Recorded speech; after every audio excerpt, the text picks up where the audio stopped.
Sulla grave situazione di degrado e di abbandono in cui versano le aree industriali della provincia di Nuoro, alla luce anche della riforma dei consorzi industriali predisposta dalla Giunta regionale, interviene con una nota Gianni Bitti, presidente della Confindustria della Sardegna Centrale. Dal confronto con le aziende è emerso un quadro molto preoccupante, con imprenditori in molti casi esasperati per le condizioni in cui tutti i giorni sono costretti a lavorare, senza DSL, senza illuminazione esterna, senza segnaletica, con sale dissestate prive di manutenzione, con servizi idrici e di depurazione spesso inadeguati alle esigenze. A fronte di questo, le imprese continuano a pagare oneri consortili spesso ingiustificabili, ai quali in alcuni casi si aggiungono tariffe da capogiro per i servizi essenziali, rileva il presidente della Confindustria nuorese. Un esempio tra tutti è il costo dell'acqua, che dopo il passaggio del servizio ad Abbanoa in alcune aree viene venduta alle aziende a circa 3 euro al metro cubo, con bollette da capogiro. Il presidente Bitti ricorda anche le promesse fatte e cadute nel nulla, come i bandi territorializzati per l'Ogliastra e i 25 comuni di Marghine e Baronia,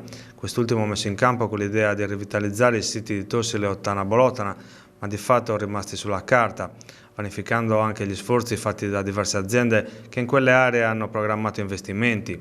Secondo il presidente Bitti, l'ipotesi di riforma dei consorzi in esame ha certamente il merito di aver riaperto il confronto su problematiche vicine a chi fa impresa, ma lascia ancora dubbi sull'effettiva efficacia delle soluzioni in campo. Partendo dall'esperienza di questi anni, scrive Bitti, è necessario un decisivo cambio di rotta. Prima di tutto occorre conoscere la situazione economica e finanziaria dei consorzi e delle ZIR e chiedersi se la configurazione attuale di quegli enti sia utile alle esigenze delle nostre imprese. L'aspetto fondamentale è di garantire una gestione che sia realmente efficace, efficiente e funzionale a chi fa impresa. Ciò può essere fatto solo se si garantisce, contrariamente a quanto scritto nell'attuale proposta di legge, un coinvolgimento diretto degli imprenditori insediati che vivono quotidianamente le problematiche delle aree industriali che rappresentano i primi azionisti degli enti consortili.